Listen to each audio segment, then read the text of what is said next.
Hello and welcome to this video on displaying your own bonsai at home. Displaying a bonsai tree at home can be as simple as putting it in a nice, appreciable location, or you can go several steps further and actually set up a proper bonsai exhibition type arrangement. Somewhere in between these two extremes, let's say, is a moderate approach that is reasonably easy to achieve, but also achieves everything the bonsai needs for maximum health and well-being. This is partly because displaying a bonsai tree at home is both an art and a science.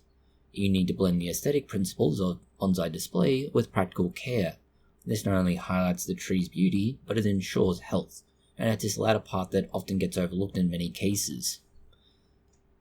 What we need to look at are things like displaying the bonsai at home, rather obviously, but how you place it, the environment, presentation, and the maintenance considerations. You want to choose the right location, and this is critical for both its visual appeal and survival. Sometimes these two are very much in conflict. Bonsai trees are a living plant, obviously, they're a tree, so they need to meet certain environmental conditions. There are choices of indoors versus outdoor displays, and you need to choose a species based on this particularly, and that's because of the light and humidity. Some specimens are more ideal for home display, but will still need very specific conditions, versus outdoor bonsai, which are rather more, let's say,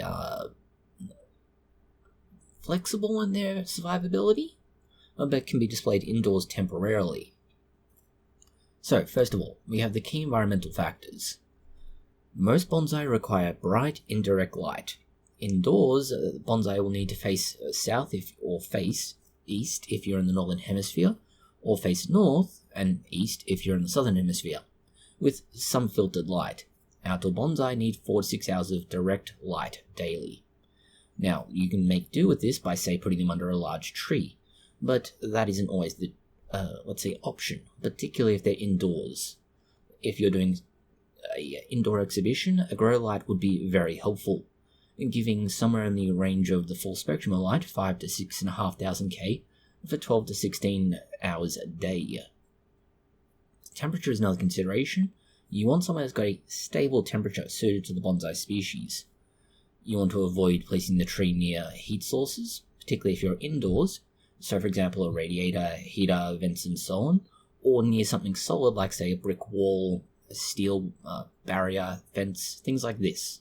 You also want to avoid things that are going to cause cold drafts. Humidity is another consideration. Bonsai prefer a reasonable amount of humidity, 50 to 70%. Indoor environments are often too dry because of this, so you may need a humidity tray, or possibly a room humidifier if this is on a larger scale. Outside, things are a little more challenging, but you often manage enough by simply watering the bonsai regularly. Ventilation is another consideration, more so indoors and outdoors. Outdoors, natural convection and wind will avoid many of your problems. Inside, you want to get good air circulation to avoid things like fungal growth, but again, avoiding extremely strong gusts of wind. For aesthetics, you want to choose your focal point, not just in terms of the placement of where the bonsai is, but actually the bonsai itself. Choose somewhere where the bonsai can be seen as a centerpiece. Tables, shelves, dedicated stands are the go-to options. You want to avoid anything that's got a particularly cluttered background that will distract from the tree itself. So, for example, if you have a, let's say, stone, concrete, or similar wall, as long as it's not right in front of it, by that we mean within, say, a few centimeters of the wall, this is actually a good location. The excessive heat from the concrete wall, for example, won't affect the bonsai, but it's also a blank enough canvas that your bonsai becomes the focus. You want the bonsai to be at eye level or a little bit below, so somewhere around 1 meter to 1.5 meters off the ground. This is generally the optimal positioning for viewing. The traditional Japanese tokonoma or alcove displays would generally place the bonsai on a low table or stands instead, which is another option you can take. Orientation-wise, well, it's exactly what you would have for a standard exhibition. You want the front or the side that you intend for the people to view who are coming to see it, whether it's you or anyone else, to be facing where you'll be viewing it from. You do, however, want to rotate the tree occasionally. This is more to ensure even light exposure rather than any, let's say, demonstration or exhibition purposes. Obviously, though, if you are going to exhibit it, say you have guests coming over, you will want to return it so that the front is facing towards where people view it from. The display setup and aesthetics are another consideration. Certain presentation techniques are there to amplify the artistic impact of a bonsai. There are traditional and modern display methods. Most of these still draw from the same fundamental Japanese aesthetics. They will emphasize something simple, balanced, and in harmony with everything else. So we have things like stands or tables, using something simple or sturdy. You want a low table made of wood, bamboo, or in some instances people have used Besser bricks or similar, with a wood plinth. The stand should complement the tree without particularly overpowering it. This is why dark matte finishes are traditionally used. They don't tend to distract from the bonsai. There are also slabs or mats that get used, placing the bonsai on a natural stone slab, wooden board, or even woven mats, give a rustic look, and also ensures the surface is stable and proportionate to the pot size. You don't want to have much in the way, let's say. Too much content either in or around where you're displaying it, such as clutter, will, let's say, detract from the display. So minimalistic is better. There are also certain, let's call them companion elements, that are used in traditional bonsai displays. Companion items add context, but try not to overshadow the tree. Accent plants in the form of small grasses, moss, and miniature plants in tiny pots complement the bonsai, suggesting a natural landscape, in isolation, but don't particularly distract from the bonsai itself. Sometimes scrolls or art are used. This is often calligraphy or nature-themed paintings that enhance the display, more so in tokonoma-style setups. There is soseki or viewing stones with interesting shapes or textures that are placed near the bonsai. This again is adding to that sense of a natural scene or landscape. But there is still a rule of balance. If using companion items, follow the rule of 3, which is bonsai, accent plant, and a scroll or stone arranged asymmetrically for visual harmony. If you are going to be displaying your bonsai, the pot selection is somewhat important. Because the bonsai pot is part of the display's aesthetics, you need to be careful on what you're using. It needs to match the bonsai and what you're trying to achieve and where you're displaying it. So colors are the first thing. Choose a pot color that complements your bonsai. Earth tones like brown, grey, green are common for evergreen bonsai, while brighter glazes, blue, cream, and similar are used for flowering or deciduous trees. The shape is another factor. Rectangular pots suit formal upright styles, oval or round pots work for informal or cascading styles. Then there's sizing. The pot should be roughly proportionate to the tree. Typically the rule is you want 1/3 to 2/3 of the height or the width of the bonsai's canopy. More than less anyway. So we have a whole video dedicated to pots and what they are, how they work, and so on. Now for care. A bonsai on display should remain healthy. We say this because most of what you're going to be doing shouldn't really negatively affect its health unless you're displaying it indoors, in which case there are a whole range of other issues. The appearance is going to be entirely dependent on it being healthy though. You want to keep care as a main focus of your display routine. So watering is the first consideration. You want to water it when the topsoil feels slightly dry. The easiest way to test this is simply put your finger gently on the surface of the soil. If grains are sticking to your fingers, you know it's still slightly moist. If nothing really sticks to your fingers, it's dry. And this will typically require you watering it every 1 to 3 days when it's outside. Indoor bonsai will probably need more frequent watering, but importantly, they'll need more frequent watering but less water each time. So this is where misting, spraying, and similar is helpful. One reason why you want to use a watering can with a fine nozzle to gently water the soil, and keep watering it, noting outside, until water drains from the pot's holes on the bottom. You don't want to splash water everywhere if you can avoid it, but sometimes this is harder to avoid than you would like. And tray maintenance. If you're using a humidity tray, mostly just to ensure the pot sits above the waterline, is simply to avoid root rot. It's not complicated when you look at it that way. Pruning and shaping maintenance, well, this is just basic maintenance of the bonsai. You want to maintain the bonsai's shape, using sharp tools, and you want to prune just above the leaf node for most species. Wiring shouldn't be used for most displays. However, when displaying at home, that's a different matter. You want to use your standard bonsai wire and gently guide branches with this. Check the wire regularly, we have a video on this as well, to avoid the wire cutting into the bark or causing unwanted damage. Display timing, however, is the key here. You want to avoid pruning or wiring right before displaying the bonsai. That's because it doesn't always, but often, it stresses the tree and will affect its appearance. Now, considering this is being displayed at home, that may not be as big a concern for you. There are, let's say, lower expectations for something being displayed at home versus something being displayed at an exhibition. However, if you're wanting to practice in preparation for an exhibition, these are good things to keep in mind. Fertilizing is fairly straightforward. You want to feed your bonsai every 2 to 4 weeks, and we do suggest 2 weeks of, let's say, regular fertilizer, and then 2 weeks after a tonic of some sort, and then repeat this cycle throughout the entire growing season. You want to ensure that it's a balanced fertilizer, a 1:1:1 ratio of nitrogen, phosphorus, potassium, and this is reduced and then stopped through autumn into winter. You don't want to use it at full strength too, just bear that in mind. The pests and disease are exactly the same thing as always, that is, check regularly for pests.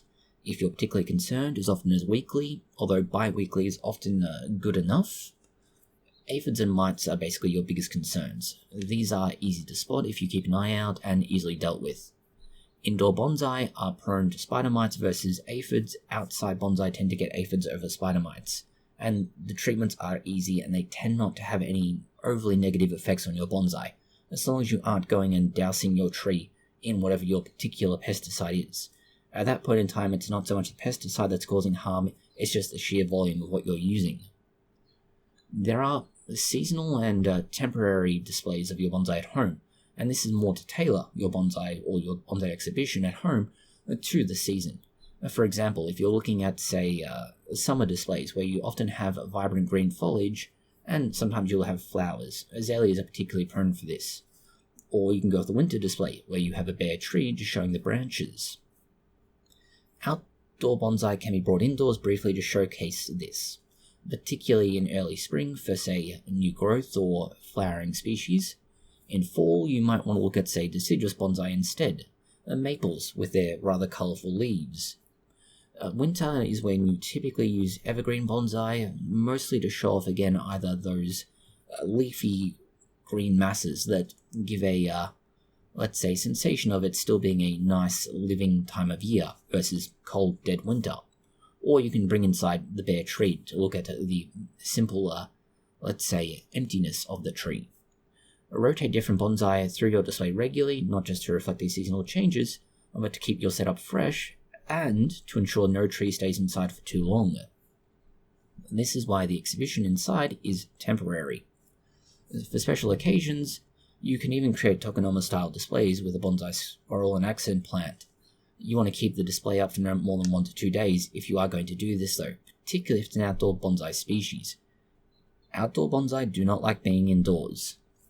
After a temporary indoor display, make sure you take the time to acclimate your outdoor bonsai back to the outside environment. There are a handful of mistakes when you're displaying your bonsai at home that are fairly common. Overwatering is the obvious one, and this is one that's often going to trip a lot of people up. Poor lighting is another consideration, and it will lead to weak growth and in some instances leaf drop. Then there's overcrowding of displays, simply having too much stuff. And we say stuff as people often add elements that they think look nice, and possibly in isolation they might do, but collectively it just looks like clutter. And neglecting the rotation of your bonsai. As we've described, this is very important. There are some practical tips, especially for a beginner. Choose a low-maintenance species like a ficus or jade trees for indoor display first of all. These are going to tolerate any mishaps you might make. Next, learn your tree, or more accurately, learn your tree and species. Your bonsai species is important to understand its light, water, and humidity needs. If you don't know that, you can't get it right. Try and set up a sort of care schedule if you can. If you only have a couple of trees, this is much easier. The larger your collection gets, the more challenging it becomes. but these are things like watering, fertilizing, and checking for pests and similar. If you really want, look at joining a local community, not just a club, but say an online forum or similar. These are places not only can you get advice, but inspiration, and in some instances you can often share your display, literally and figuratively, and in other instances more theoretically as you literally show a picture of what you set up. Finally, experiment, literally. Change the way you set things up to see what is most aesthetically appealing to you, and to be clear about this is what's aesthetically appealing to you, and not what some random on the internet tells you is aesthetically appealing. We realize there's a certain irony in saying that, given everything that's come before now. Finally, there are some cultural and artistic elements we should talk about. Most of the bonsai display aesthetics are based in Zen and Japanese aesthetics. They want to emphasize simplicity, nature, and impermanence, the wabi-sabi concept. When displaying a bonsai, try and reflect the natural or nature aspect of this. The bonsai should sort of evoke a miniature tree in its natural habitat and suggest a landscape. Not necessarily perfectly so, but it should give, if nothing else, at least the ephemeral, tangential impression. Embrace the imperfection of it. Asymmetries, natural flaws, and similar are going to add character. That's not an excuse to do it wrong, but there are ways and effects, let's say, that imperfections are not bad. They do improve things in some cases. And finally, a mindful interaction. Remember, caring for and displaying a bonsai is something of a meditative practice. Take time to appreciate it. You go into the effort of setting it up, just letting it sit there is kind of a waste. There is a, let's go with a simple example here. What you have here is a small ficus bonsai in a glazed oval pot. It's placed on a low wooden stand near a bright window. It's a humidity tray underneath with pebbles beneath it in order to ensure the pot doesn't sit in the water. There's a small accent plant next to it, moss, and this allows it to be slightly offset. If we wanted to, we could hang a scroll next to it with a mountain sketch in the background. We ensure the setup is free of other objects because it's obviously a problem if we don't have all this, let's say, clean space. It's just too cluttered. The soft natural light highlights everything we're looking to achieve. Now, this is a purely theoretical setup, but you get the idea from it. In practice, things might be a little more challenging. For example, we have a setup that uses posts, wooden beams, and similar to create small benches on which we display them. This isn't perfect, but it works well enough for our purposes. Not only can we be able to display the bonsai at home, but be able to display them and be able to work on them with relative ease. Others choose more dedicated to one purpose or the other setups, where it's purely a display. But what you do is going to be up to you, and you can decide what is most comfortable and effective for your purposes. Thank you for watching this video. If you found it interesting, consider liking, sharing, and subscribing. And please do post any comments, questions, or suggestions you have below.